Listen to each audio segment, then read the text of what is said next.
2004. The Cassini space probe approaches the ringed planet Saturn and its 56 moons.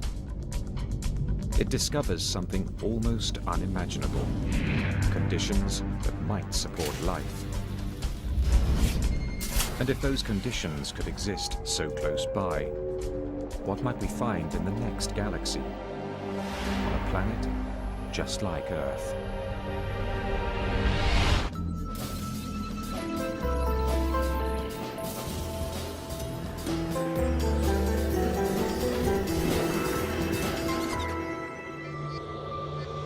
For millennia, we humans have looked to the skies and wondered whether we're alone in the universe. Today, we're closer than ever to knowing the answer. Some scientists believe we'll get our first look at our extraterrestrial cousins in the near future. I hope it's in the next 10 years, and I'm ready for it next week. So, the sooner the better. What's more, we could find these aliens not on distant planets in unexplored galaxies, but right next door in our own solar system. Scientists are now honing in on proof that ET is out there and living on the most hazardous of worlds. Our safari will journey to 7 destinations in our solar system to see just where these creatures could be and what they might look like.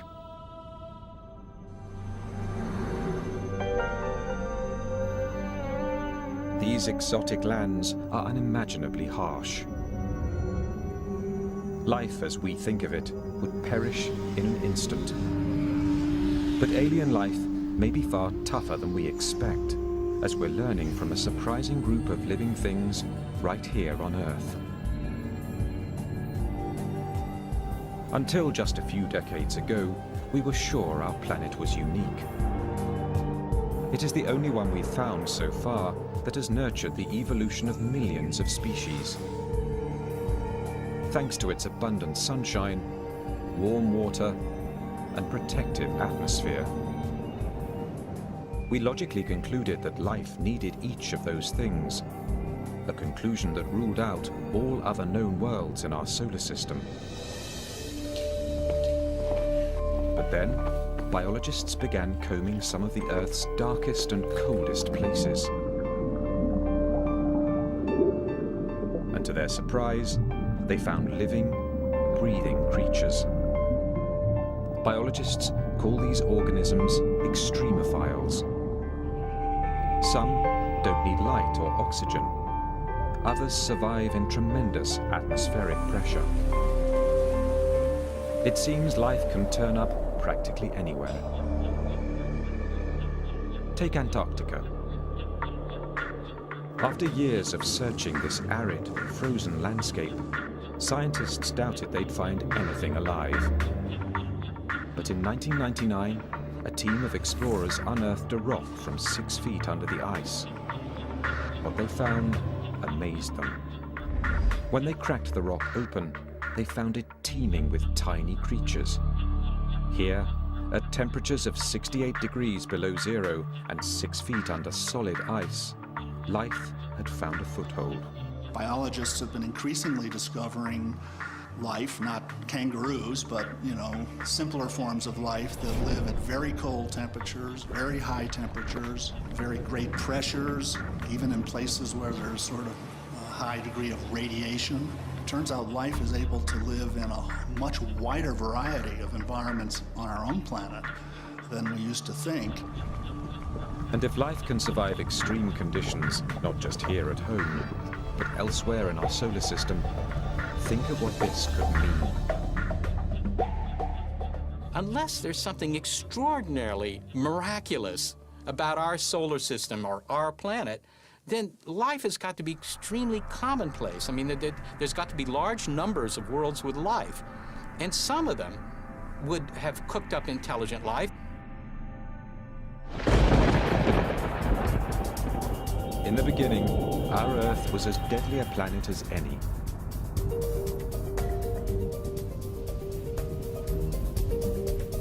Over the first billion years of Earth's existence, cosmic debris pummeled it mercilessly. The impacts turned its surface into a broiling, seething inferno where life was impossible. But once the solar system settled down and the Earth began to cool, water appeared, setting the stage for life. In 1953, researcher Stanley Miller proved in a lab experiment just how easily life on Earth got its start.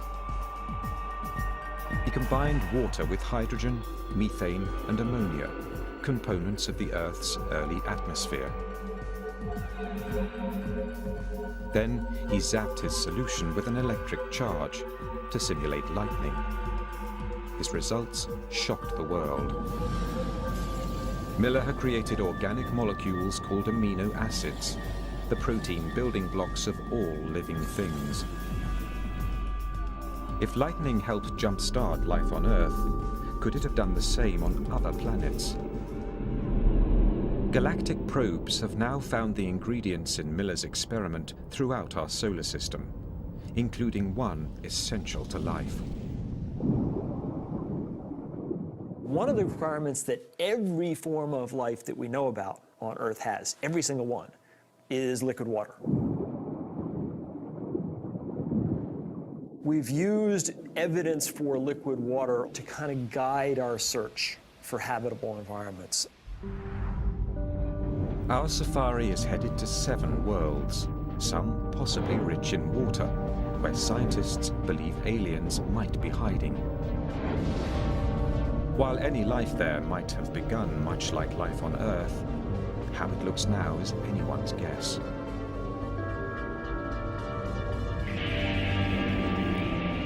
We begin in the world that has always fired our imaginations, the planet right next door, Mars. Of all the planets where we've looked for life, it's the one we've studied most.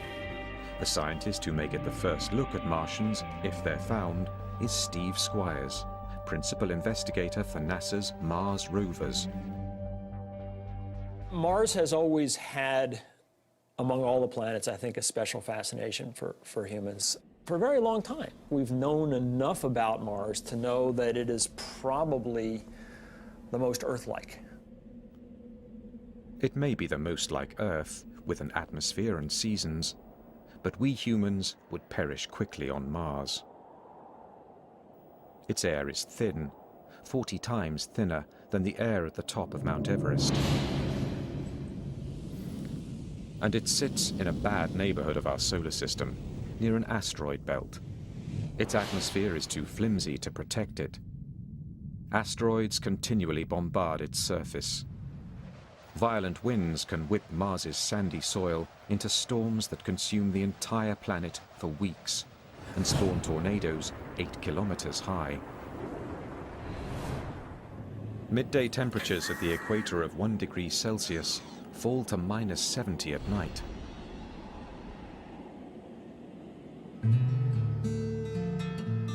David Grinspoon is a curator of astrobiology at the Denver Museum of Nature and Science. As he sees it, Mars would be warmer if it wasn't a planetary runt. When I grab coffee on a cold morning, I know that a small espresso is going to cool off quickly, whereas a larger coffee is going to stay warm much longer.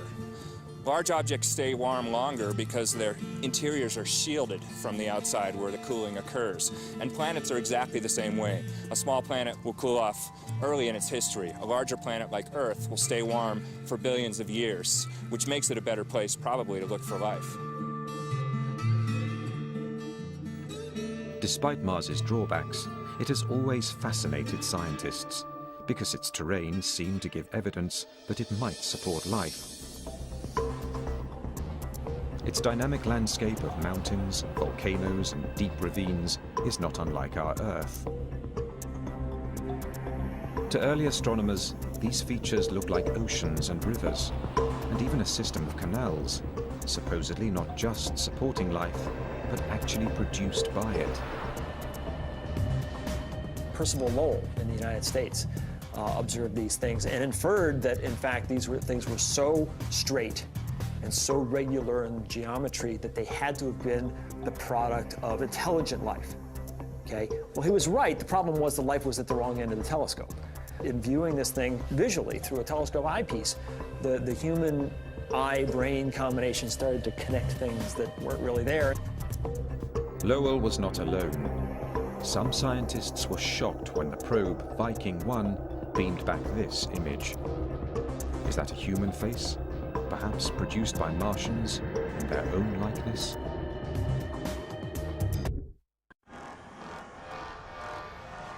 Until recently, we've never really known where to look in our solar system for extraterrestrial life.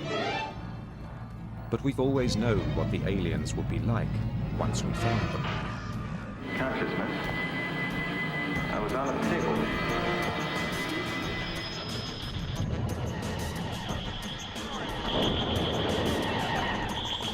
Usually, there is more than a hint of the Earthling in our aliens. Hostile or lovable, they tend to resemble mutant images of ourselves.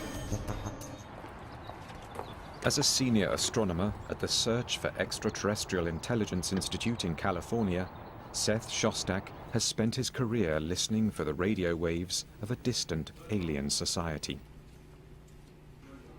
There's no reason to assume that they're going to look like us or even think like us or behave like us or have language. You know, you just have to look at the variety of life on Earth and you see that, you know, nature can come up with lots of different forms. But if there is life on Mars, how could it survive in such extreme conditions? Since the 1960s, scientists have sent dozens of probes to the Red Planet. The first pictures of the barren landscape quickly dashed any hope of finding intelligent beings. But what scientists did see startled them. Though there's no evidence of Martian-made canals, there are signs that Mars actually may have had water. Some think the angry red planet might once have been blue. You just have to look back a couple of billion years, 3.5 billion, 4 billion years ago. Mars had a thicker atmosphere, had water on its surface clearly. Maybe it developed life. And as it slowly went bad, you know, the life had to adapt. Life may have adapted, not died off, because some liquid water may still exist underground. But with no surface water, frigid temperatures, and ultra-thin atmosphere, Mars is a planet only one kind of creature could love, an extremophile.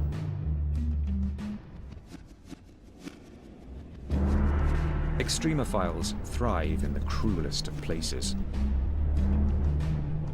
To see where they might lurk on Mars, we head to the Valles Marineris, a massive rift in Mars's surface, 20 times wider than the Grand Canyon in places, and almost as deep as Mount Everest is tall. Lakes may have once flooded this valley, and those lakes could have hosted life. As the water dried up, life could have evolved to cope with the harsher environment. We won't know what these extremophiles are like until we find them. But they may resemble creatures that exist in extreme places right here on Earth. An unusual team of biologists, called astrobiologists, study Earth for the kinds of life we may find in outer space. Astrobiologist Rocco Mancinelli is on the hunt for Mars's extremophiles. If it went beneath the surface, and some of it undoubtedly did, then what happened to it? Well, it formed brine pockets. So what kind of organism can live in a salty brine? A salt-loving organism.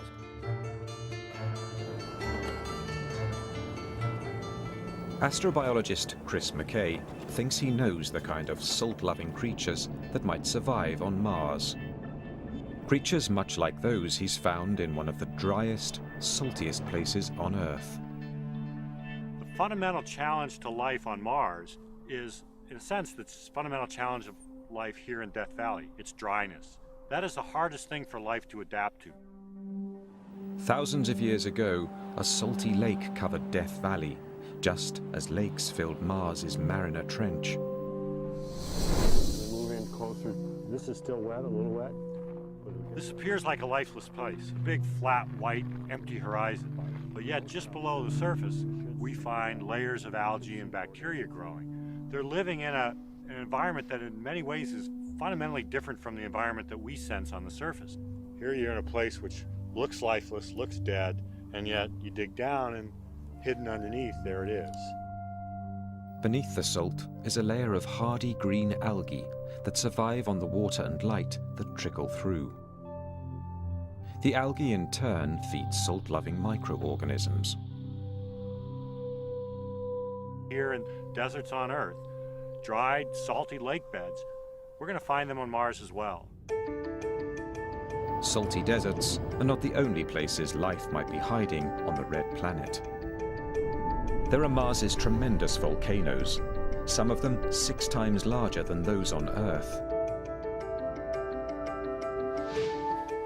Astrobiologist Penny Boston studies the caves, called lava tubes, left over after volcanic lava has dissipated. Not long ago, we assumed caves like these were devoid of life. They get no sunlight, and no sunlight means no photosynthesis. But in lava tubes outside Albuquerque, New Mexico, Boston has found evidence of extreme life. Because we know Mars has many, many lava tubes. And so here we have the opportunity to see how these formed and also to look at the life that inhabits them.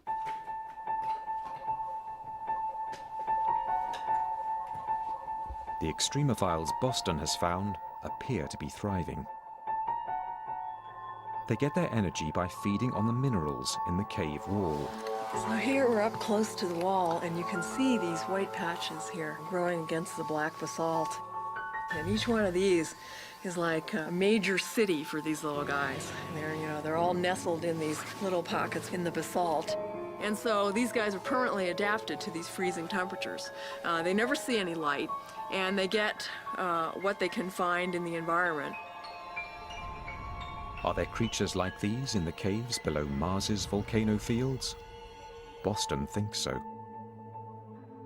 We are going to find life, and I just hope that I live a long and healthy life so that I can still be around to see that. We may already have had our first glimpse of Martians, not from our visit to their planet, but from their visit to ours. 16 million years ago, an asteroid slammed into Mars and propelled a 2-kilogram rock into space. Amazingly, that rock sailed to Earth and came to rest in Antarctica. Inside, NASA scientist David McKay and Everett Gibson were amazed to spot the outlines of fossils. Water has carved small tunnels in the rock.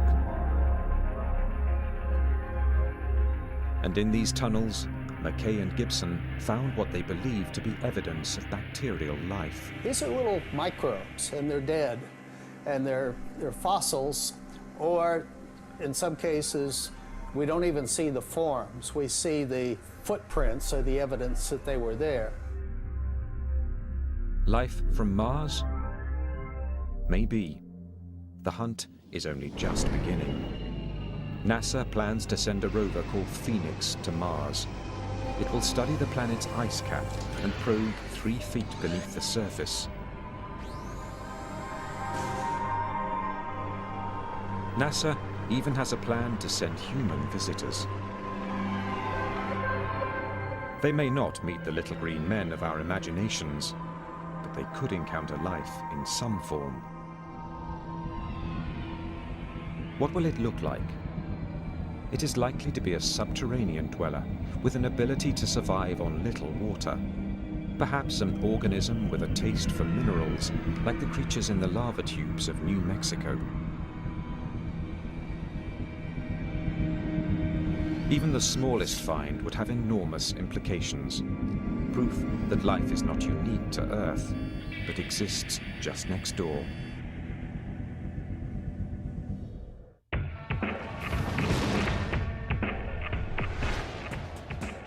Our safari to the places in our solar system likely to harbor alien life now takes us past the asteroid belt on the far side of Mars. Here, Jupiter reigns.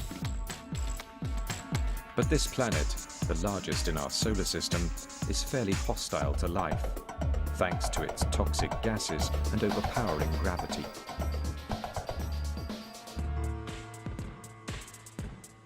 Not only is it pretty cold out at Jupiter, it's also, it's got this really thick atmosphere, tens of thousands of miles thick, and it's got ammonia and methane and, things used to clean the bathroom.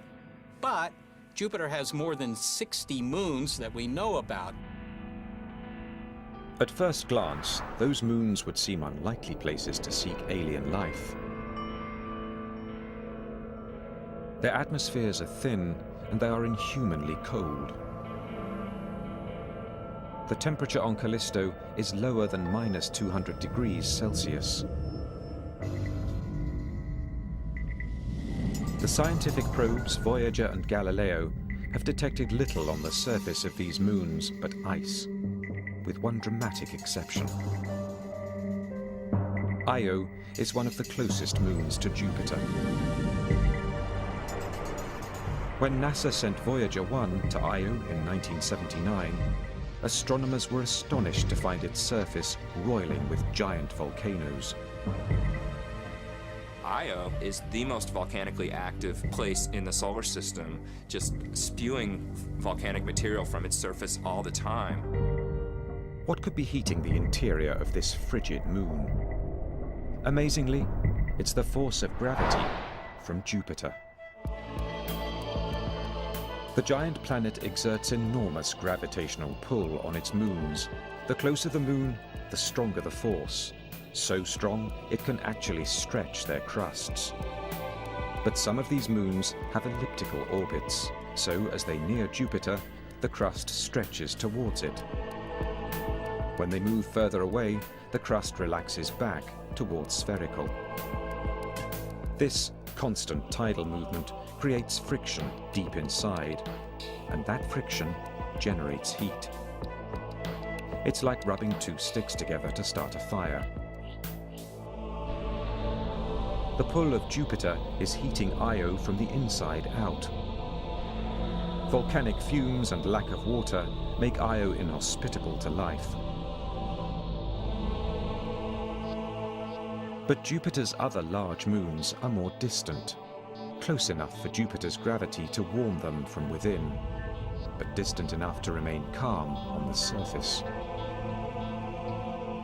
3 of them look particularly promising as possible homes for alien life. The one furthest from the giant planet, Callisto.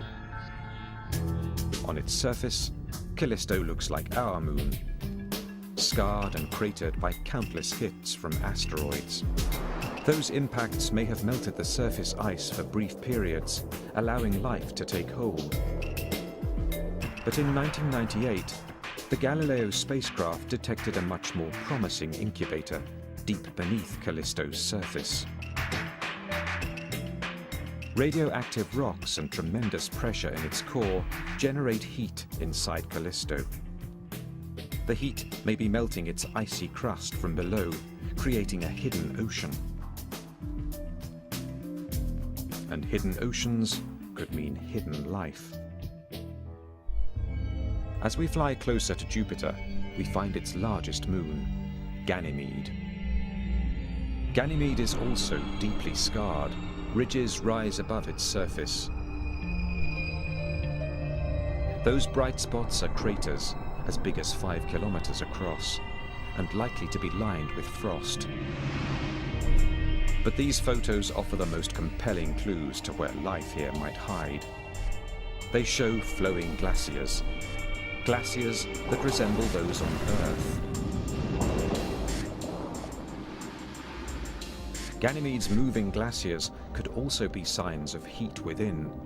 So, like Callisto, Ganymede could also have a hidden ocean, buried beneath as much as 190 kilometers of ice. The third moon on this leg of our alien safari is the most intriguing. It is called Europa, and of the three, it resides closest to Jupiter. That proximity to the giant planet means Europa's core may be very hot, far hotter than Callisto's or Ganymede's. But its surface remains frigid, a potent combination for life, since there could be a temperate zone where they meet. Mammoth fissures scar Europa's thick crust of ice, a sign that ice is always shifting. On our own planet, we see the same cracks in the ice sheets covering the Arctic Ocean. Europa's crust may be riding the largest ocean in the solar system, an ocean twice as large as all of Earth's put together. Now those oceans, if they're there, and the chances are pretty good that at least some of them are, they've been sitting around for a long time, 4 billion years, a little longer, right? In 4 billion years, an ocean of water, do you think anything might have cooked up there? Well, it certainly seems plausible. The environment in Europa's ocean is more or less as nice as the environment in our own ocean, as a place for living things to exist. Heck, things from planet Earth could probably live in the European Ocean. But Europa's oceans will be very cold, even slushy. And sunlight never penetrates them, thanks to an icy cover that may be 16 kilometers thick. We might never have thought life could exist here if not for a revolutionary discovery off the coast of Ecuador. Deep in the Pacific, biologists have found flourishing communities of tube worms, crabs, and even squid. These creatures are thriving despite complete darkness, extreme cold, and the pressure of the deep ocean. They feed on bacteria that take their energy not from the sun, but from chemicals erupting from the sea floor. We might find very similar volcanic vents on Europa, supporting their own web of life.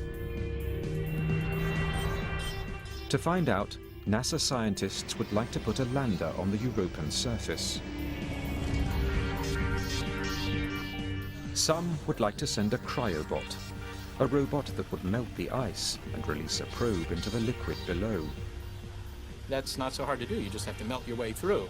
But you're going to have to melt your way through not a couple hundred feet, but maybe a dozen miles of ice.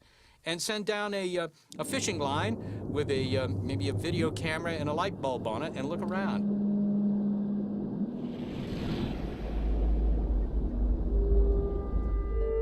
In all that water, we can't rule out the possibility that very simple life forms have evolved further. We might even find creatures as advanced as some here at home. Most likely, however, we would find microbes. But even that would be a sea change in how we view the birth and growth of life. Europa was warm. What if a place is one of the coldest known? Or if its lakes flow with toxic chemicals instead of water?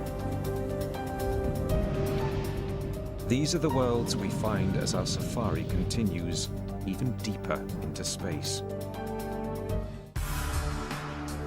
As our safari in search of alien life sweeps by the ringed planet, Saturn, we can see the violently swirling gases that choke its atmosphere.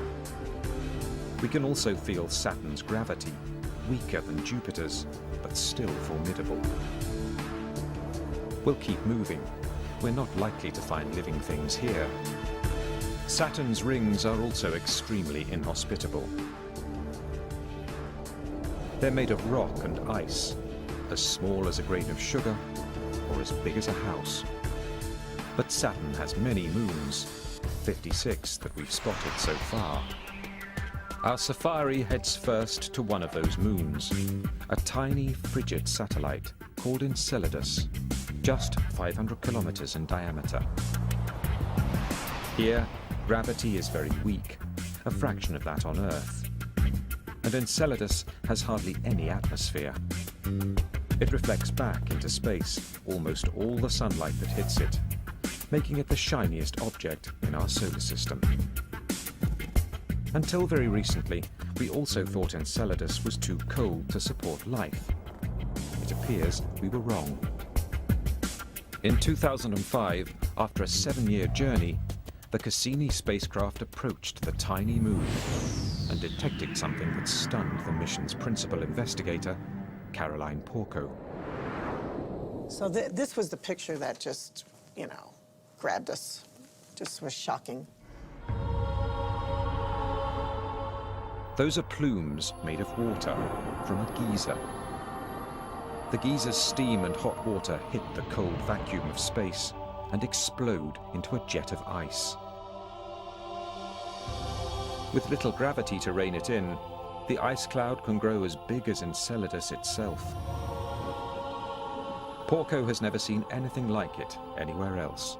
It's like a planetary explorer's dream to come upon a body like Enceladus. Those jets, those fountains, if you will, just spewing vapor and icy snow hundreds of kilometers above the south pole of Enceladus. There's only one conclusion. Tiny, frigid Enceladus is piping hot within. Like Jupiter, Saturn's giant gravitational field tugs on its satellites, creating friction and heat within. As far as we can tell now, it seems like an inescapable conclusion that there may be liquid water deeper down on Enceladus because it's warm. And the best models we can put forth right now to even explain the warmth, much less the jets, seem to indicate that you would get temperatures warm enough to melt water. Heat, liquid water, even the furthest reaches of our solar system may contain the chemistry for life. What kind of creature could live in the steamy waters of a geyser?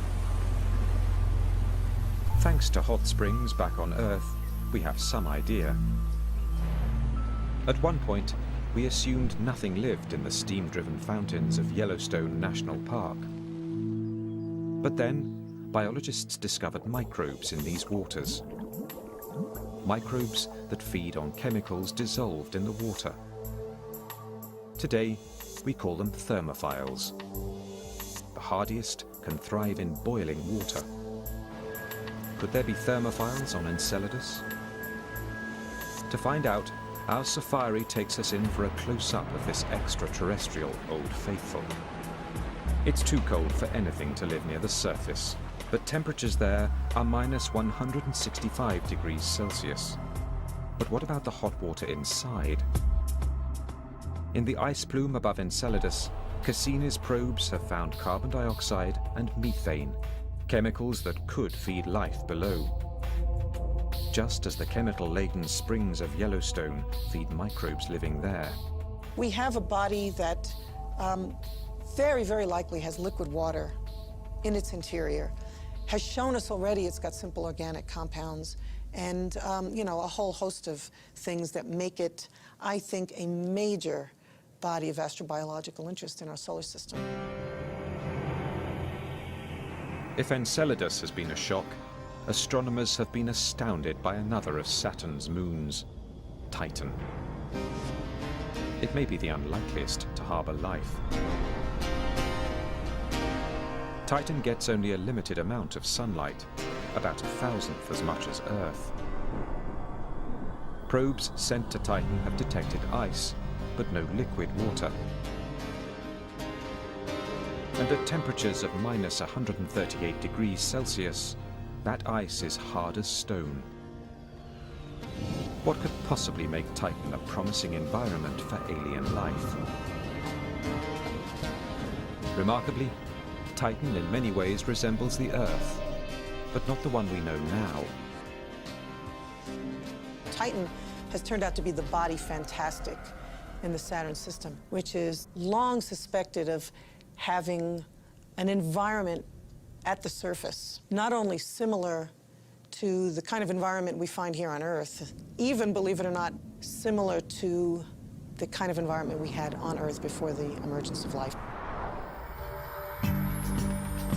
Titan intrigued Caroline Porco's team so much, they directed the Cassini spacecraft to send a probe there in 2005. It was the most distant surface mission ever conducted. The probe saw just ridges and plains. But a later flyover by Cassini spotted a shoreline. Soon, thousands of lakes came into view, at least one bigger than the Great Lakes of North America.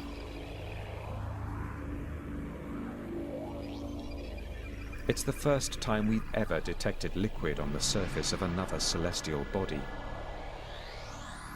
Kind of looks like Minnesota, except the lakes are not water. They're liquid natural gas. But liquid natural gas is a liquid. And that's not snow. Those are methane flakes. Like Earth, Titan has weather. But it's of a rather psychedelic kind. There are even methane hurricanes.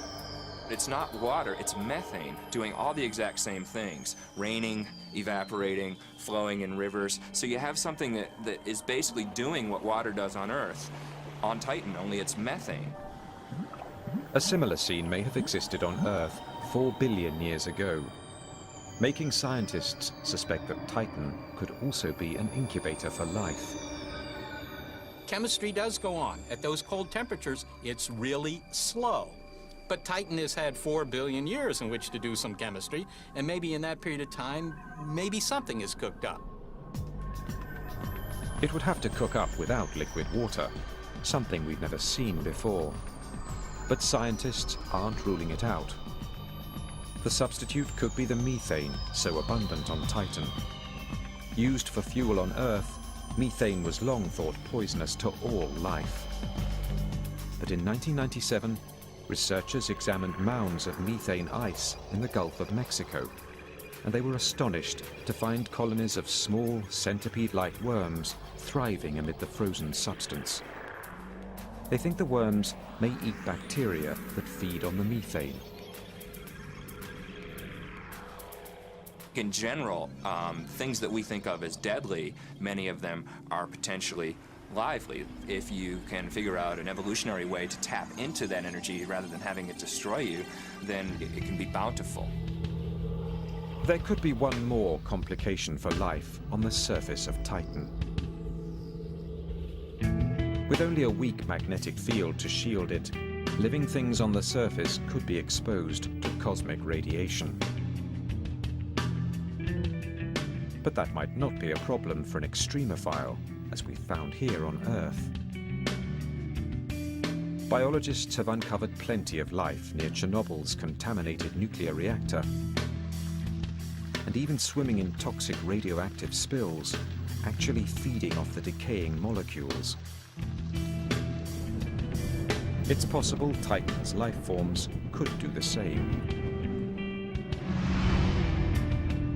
To find life on Titan, we may have to dive into its methane lakes, where we might find chemical-loving bacteria.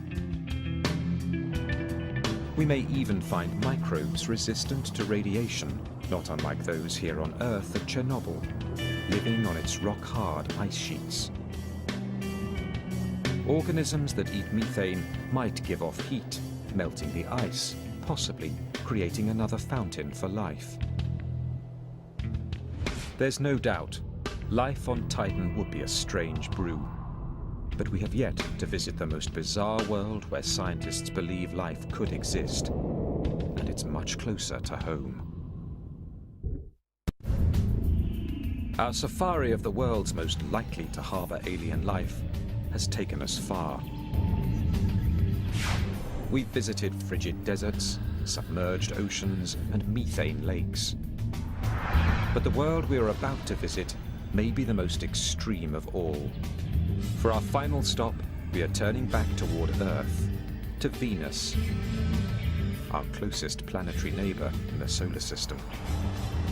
If life can survive here, it seems it could exist almost everywhere.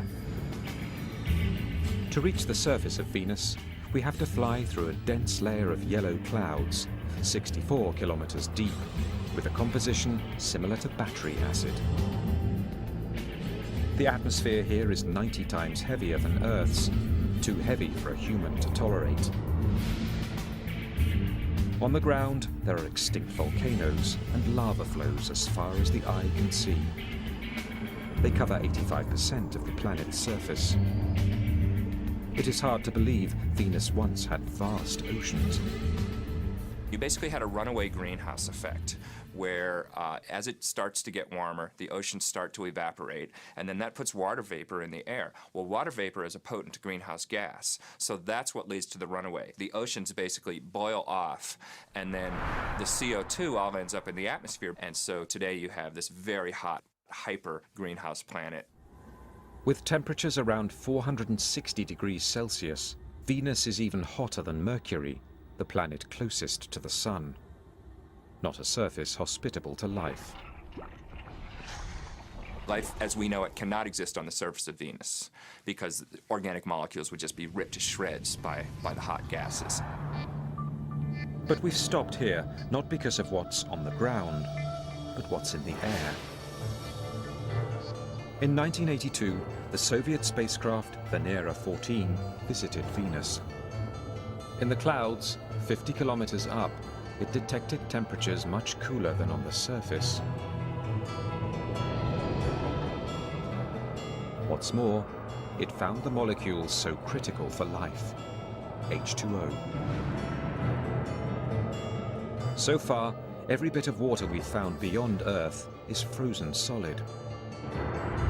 Only in the clouds above Venus have we found it in vapor form, a possible incubator for life. But Venus's clouds are also filled with highly acidic sulfur. Once, we thought nothing could live in sulfur. But scientists have analyzed some of the most acidic water on Earth, leaching from a California mine. Watch your head. In sulfuric acid strong enough to erode metal, eat through clothing, and dissolve human flesh, they found life. Acid-loving extremophiles. These organisms feed on sulfur compounds, like iron sulfide, eating the iron and emitting the highly acidic sulfur. Do extremophiles like these float above Venus? Astrobiologist David Grinspoon likes to think it's possible. Maybe in the clouds of Venus there are some sulfur-based organisms.